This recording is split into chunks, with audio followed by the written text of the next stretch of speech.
My name is Elaine, and I am currently an advisor at Green River College. I advise for all the health science programs, which is kind of funny. We have an occupational therapy assistant and physical therapy assistant program, and my PTA from 33 years ago is the director of the PTA program now. So we've kind of come full circle, and we've been friends this whole time. I was in a car accident in high school, 1982. Yeah, I'm 50. Did I say that out loud? And I was in a car accident. I was with a girlfriend, and we went driving in Puyallup, and we met a couple of guys, and she knew the passenger but not the driver, and so they invited us to a party, and it was just 5 minutes down the road.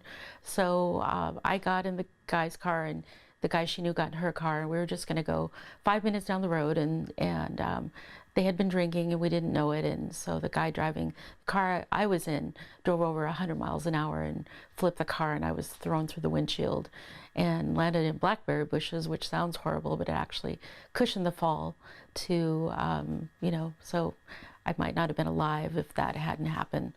So yeah, I was right by Good Sam Hospital in Puyallup and spent 5.5 months there in the rehab program. And I guess I was the first person to go through the whole place, from emergency room, to surgery all the way through rehab. So the frequent flyer club.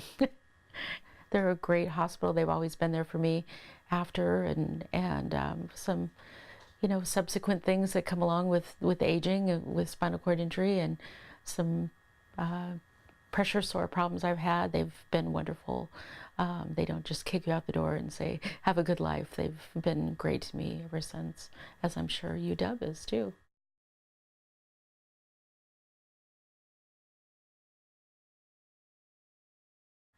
I'm divorced. I was married for 8 years. My ex-husband also has a disability. He's blind, and all men are blind, but he's really blind. I'm sorry, just kidding.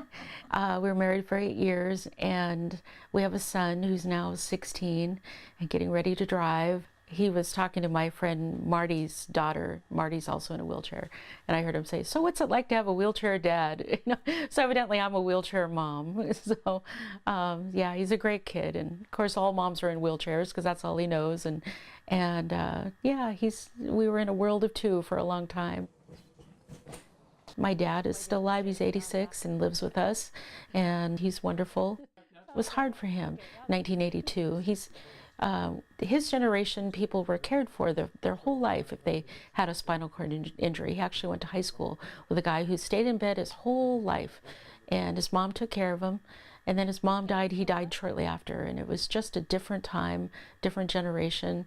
And so I honestly think my parents thought they'd have to take care of me the rest of my life, and they didn't realize that I was really independent. And it happened when I was 17, and I think if it had to happen in someone's life, that was a good time, because I had my childhood, and I don't know, I just felt like if it had to happen anytime, because your life changes so much after you graduate high school anyway, that I just started out, adulthood in a wheelchair. So yeah, it was a good time. Have a lot of friends now, a lot of women in wheelchairs friends. It's called IWOW. It's a group in the Tacoma Olympia area, independent women on wheels, and we get together and we either do a Bible study together or just get together for just social reasons for all of our birthdays and holidays. We always try to do an event.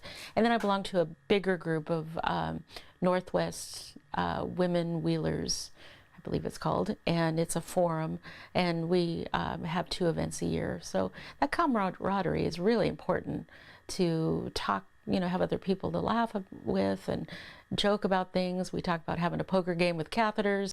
It's fun, you need other people to talk to. And so I haven't known a lot of women in wheelchairs that have had babies. I have since I've had my son, but it's kind of nice to find out what they went through, and logistically just figuring out everything. So I remember I was at my parents' house, and I was pulling my wheelchair in my car, and I pulled it in and I lost grip of it, and it wheeled across the driveway, and I'm like, ah!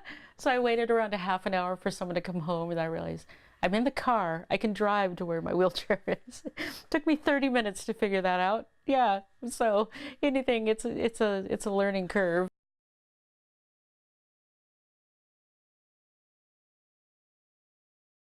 Work has always been a really important thing to me. I started out as a secretary, wasn't very happy as a secretary because me sitting in a corner typing and not talking to anyone is a very scary thing. So um, I have horrible math and test anxiety, always have, pretty much, since geometry on, or if they start replacing numbers with letters, it freaks me out. And but a few years as a secretary, I thought, okay, now I understand why you go to school. And so went back to school, and it took me 17 years to get my associate's degree. I was doing one class at a time, and so finally faced it and took a class called Overcoming Math Anxiety, and changed my whole life. I finished my master's degree with a 4.0 because of that class. It just taught you, left brain, right brain thinking, and I just didn't realize, hey, I have a brain. I'm smart. And I had a tutor in the hospital after my accident, and she told me those things. You're still Elaine. You're just the sit-down version. So I finished my associate when I was pregnant, went on to an accelerated bachelor's degree program, finished my master's degree when my son was 6. So I'm divorced now, and so I just wanted to, get the best job I could, and it took education. And I really see education as freedom, and it's something I can do, and it just really just turned out to be showing up and turning your work in on time and asking for help if you needed it.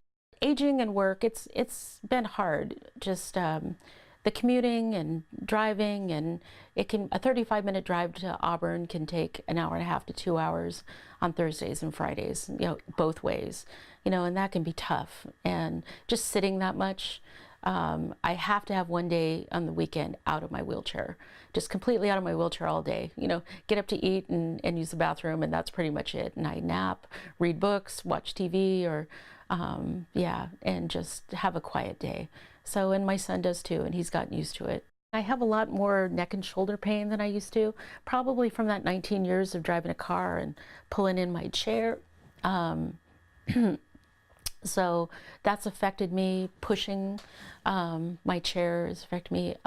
Probably 5 or 6 years ago, I went to a power assist wheel, which is a nice bridge in between a power chair and a manual chair. I would never want a power chair. It's funny, people think that's kind of the Cadillac version of a wheelchair, that's something you aspire to. And it's like, no, that's really if you can't use your arms. I did try it one time at Disneyland, before they had power assist wheels, and it was scary. You have to think, when you back up, you have to think which way you want your front end to go, which is kind of, a little scary. So it's like too much thinking for me. So, and so these power assistant wheels are nice. It's a 74-pound chair now, but with the way it propels, it makes up for that. So I don't have to think about hills and ramps and, any of that anymore. Just fatigue. Yeah, it really helps with my fatigue level a lot. So I turned 50 in May, and so I am noticing a lot. I'm to the point I need a little siesta in the afternoon, even at work.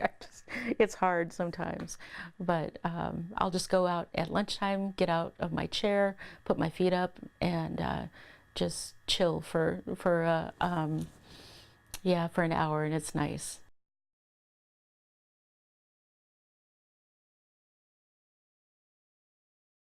In 1997, I won the Miss Wheelchair America pageant. I've always been a public speaker and an advocate, and just out in my community. This is when I won the pageant. This was in 1997. My friends kind of talked me into do it. I'm not the beauty pageant type of person. That's the wave, by the way. The beauty pageant type of person, but it's not a beauty pageant. It's based on your public speaking and work in the community and advocacy. So I was the first Washington State representative, and then ended up winning, and had a great time. Got to visit President and Mrs. Clinton in the White House, and met Christopher Reeve, which was an absolute thrill. I just have a picture. I'm just looking at him like I'm in love, and I was. Crystal blue eyes, I can't quite explain. And he did so much for stem cell research and finding a cure for spinal cord injury. And so, yeah, that was a real thrill. Got to travel for the United States for a year, and about 4 times a month on a plane, and it was a lot. And but I won a full ride scholarship for my bachelor's degree that way too. So it was wonderful. And I'm so glad I did. I won a women's downhill skiing competition, which is hilarious because I'm the least athletic person on the planet. Marathon shopping is my sport, so I do not an athletic person, but yeah, they gave me a drink of peppermint schnapps before I went down the mountain, 65 miles an hour. My parents are like, don't tell us things like that. I'm like, I'm already in a wheelchair. What's going to happen? So yeah, so it was a great year. I just had a really fun time. Actually found my birth family when I was in Alaska. Did a little research when I was there. I was adopted as a baby, and so found my birth family, and just amazing things like that happened all year long. So yeah, it was great. It was great. Yeah, it was a really, really fun year. So tiring, but really fun. And I'm still involved in the Miss Wheelchair America pageant. I go to nationals to judge, and we have a Miss Wheelchair Washington pageant too. So great way to represent your state. I'm on the governor's committee on disability issues and employment right now, and I said no to that for a long time. I waited till my son was older.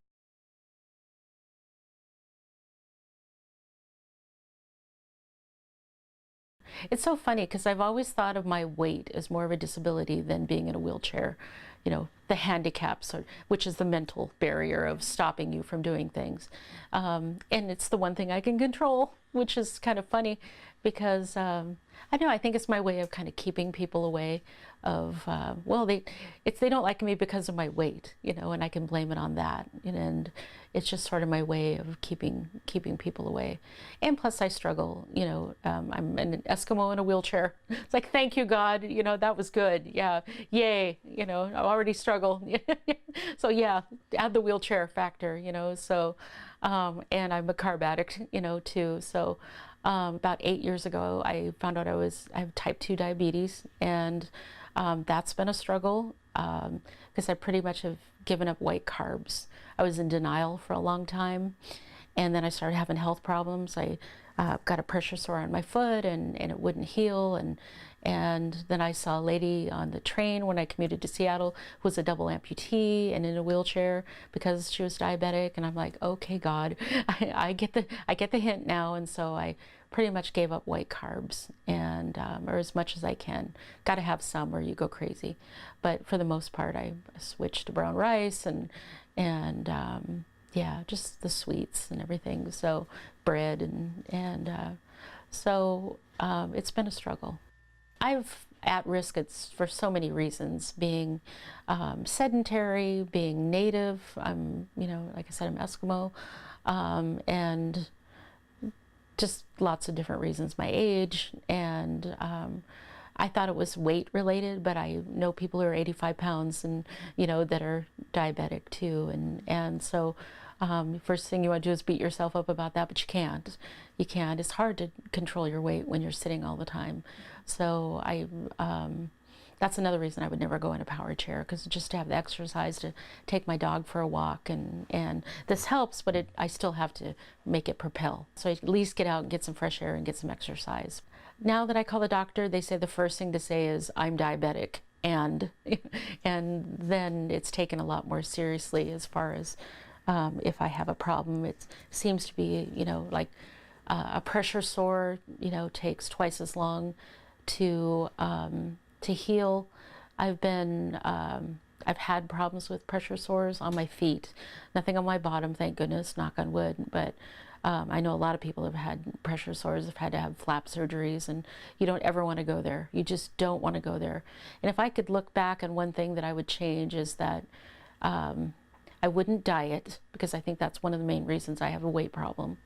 I go to an internist, internal medicine specialist, and he seems to know a little bit more about spinal cord injury. Haven't really visited much with a physiatrist since my accident. It's just been a logistical thing. That would be ideal, but I just don't live a place where that's easy to do. I've visited with a urologist before, because bladder infections seem to just I self-cath, and so just as you can be as clean and as sterile as you can be, and then you still end up getting bladder infections. So, and I think being regular about going every 4 hours too really helps, because if you just wait 8 hours and your just bladder isn't meant to hold that long, and then you do end up with infections. So, and drinking, just drinking all the time. I have a drink holder in my chair, so I always have a drink bottle there where I drink all day long. I went to see an OBGYN when I first thought about having a child, and he said, well, I first realized you had a spinal cord injury, you want to have a baby. My first thought was, who would be that stupid? And I thought, it was one of those, you've been insulted, but you don't think about it till after you leave because you feel like you're in a vulnerable position with a doctor anyway. And I'm like, did he say that, or did I just imagine that? And they said there was a 20% chance of me dying for 2 different reasons, for blood clots and your blood pressure. It's autonomic dysreflexia and yeah, blood pressure, problems in a stroke or a heart attack, and so, but I had no problems. It was great. But they made me give myself heparin shots at the end, so I didn't have any blood clots, and yeah, no labor pains. They gave me an epidural anyway, though, because to keep my body from fighting the pain, so it would relax. And they're like, "Did it take?" And I'm like, "Yeah, I don't know." What, you're paralyzed? Yeah. Having my son was one of the easiest things I did. I shook for about 2 hours after I had him, though. They said it was the heat loss, maybe, for my body, just kind of trauma. It was the greatest thing I ever did, but it was finding the right fit of doctors and OBGYNs and people I felt like were treating me like I was, a serious patient, and not, I don't know, just not a novelty, I guess. I think about healthcare has changed. I just had to buy vitamins for women over 50. And I'm like, wow, could that be any more specific? What about an Eskimo in a wheelchair? What, WD-40 and fish oil? I mean, how more specific could they get with vitamins? So I have to think about long term, and I have to work for another 17 years to get my pension till I'm 67. And have to just, again, be strict about, how much I do outside of work. Could I maybe telecommute, 1 or 2 days a week where I can do it, from home, or, get maybe a little more creative. I thought about writing a book and would love to do that and go out on a book tour. That would be fun. So I don't know. I'm thinking in different ways. We have 5 to 7 careers in a lifetime. So my son has 2 more years in high school. So yeah, I don't know what this next chapter will bring, but yeah, I really try to make healthier choices as far as food and exercise and getting enough sleep and drinking enough water, because I just don't bounce back like I used to. I've been in the hospital twice with kidney infections, so it's getting harder, and yeah, it's nothing to play around with. And when you're 20, you think, I'm fine. I can stay out all night and go to work the next day. And I think that's just anyone, though, right? That's just an age thing.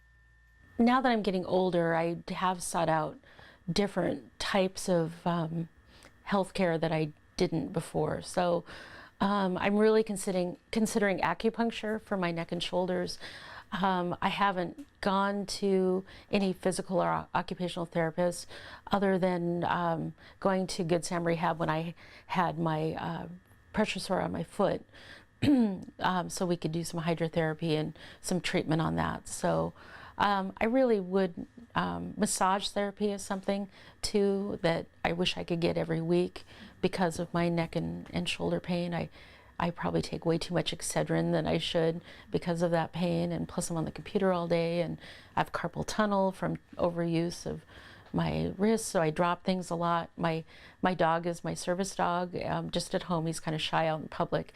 They're supposed to leave food and people alone, and he couldn't do that. Neither can I, but he definitely can't. He can pick up things, and off the floor and hand it to me, and he can deliver things. I'll say, take that to Grandpa, and he'll take something over to my dad, and so those kinds of things really help. So he's helped me a lot too. Plus the companionship. They say, you know, pets are an antidepressant, you know, and it's absolutely true. I've struggled with depression. They said my body could have been depressed ever since my accident, but it didn't manifest till later, after my divorce. And then I thought, am I going to be a bad parent if I go to counseling and, you know, maybe take pharmaceuticals? And I thought, well, I'd be a worse one if I didn't. And so I've taken antidepressants for about the last 8 years, and they've really, really helped me. And I've had a lot of counseling too.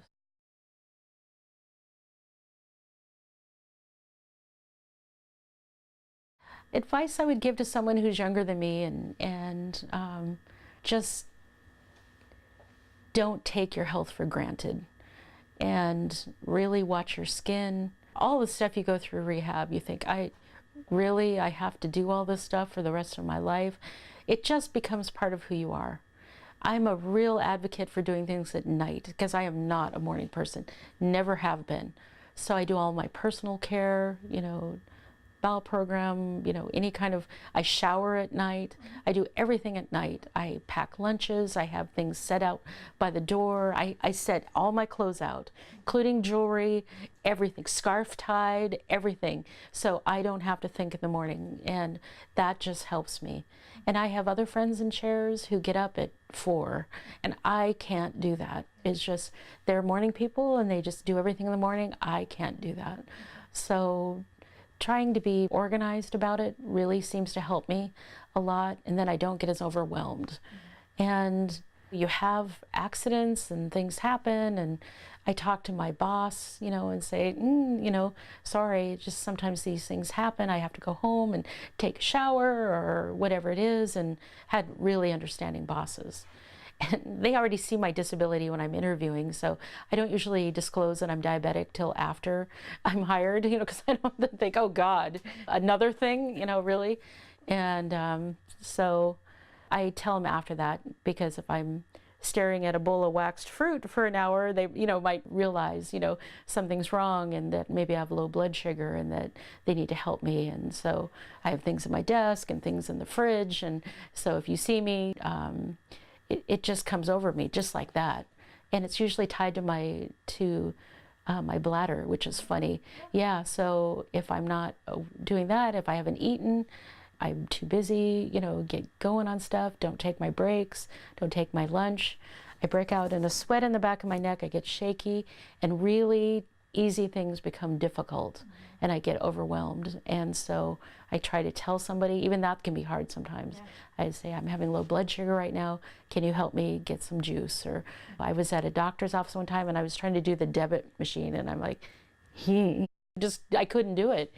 And they asked me, are you okay? And I said, I'm just having low blood sugar right now. And so, yeah, so they helped me. So it's so hard for me to ask for help. Oh my gosh, it's hard, because I've been so independent, and it was almost to the point of militant. I can do this myself, and no, I'm not going to ask for help. Plus, I've had people not say no for helping me, like at the grocery store. If I asked them if they would reach something for me, they just give me a dirty look and keep. Employees too. Employees have said no. So it makes me not want to ask anyone for help, because it's hard enough to ask for help as it is. And then to have somebody say no, yeah, or people not help me put gas in my car, or I can do it now, but it's just a lot for me to do. And when I was driving a car, it was really hard. Now in a van, it's not as hard, but it's still pouring down rain, and you can't reach the debit machine sometimes. And so, so asking for help is hard for me. So that's another thing. You just have to get over that and just admit you need help. I was at a diabetes education support group thing one time where they're teaching you all of everything you need to know. And I was eating dinner with a husband and wife, and he said, can I take your tray? And I said, no, I've got it. And his wife said, let him help you. And I'm like, okay, sorry. I'm just used to doing it by myself. Thank you. I just do that, and I don't realize I'm doing it. Just don't be afraid. I think the thing, people, they don't want someone to help them. I think what they really, it's about is having your choice taken away. So as long as someone asks you for help, do you need help? Is there some, not assuming you need help. I've literally had people start pushing me at the mall, strangers, and I'm like, hey, you know, don't, plus my purse is back here, and it's like, if, be like somebody, yeah, it's, you know, you lose control over your, you know, and so it's like somebody grabbing your arm and you take off running. That's how it feels.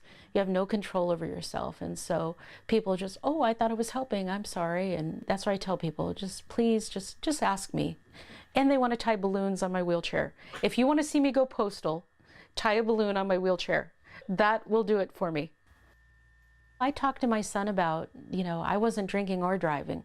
I was the sober passenger who got in the wrong car. And I tell all my friends and their kids too, you know, have an agreement with your children. 3 a.m., you know, call and you know, talk to them, you know, just have an understanding that no punishment, no judgment, I'll pick you up, no questions asked. Any time of the, you know, day or night. I don't know. I probably could have done that with my parents too.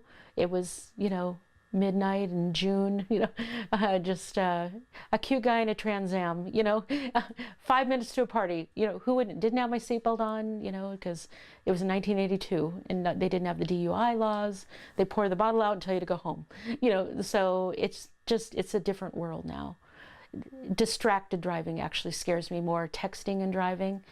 And I really wish they would come up with some type of a mechanism that fits in a steering wheel that makes a cell phone unusable unless the car is turned off. You know, that you can't text, it scrambles your texting or something. You know, there's got to be technology that can do that, because that actually scares me more, because a phone is like an appendage to kids now, and it really scares me that they're doing that. And so I hope that changes. So it's a huge statistic now.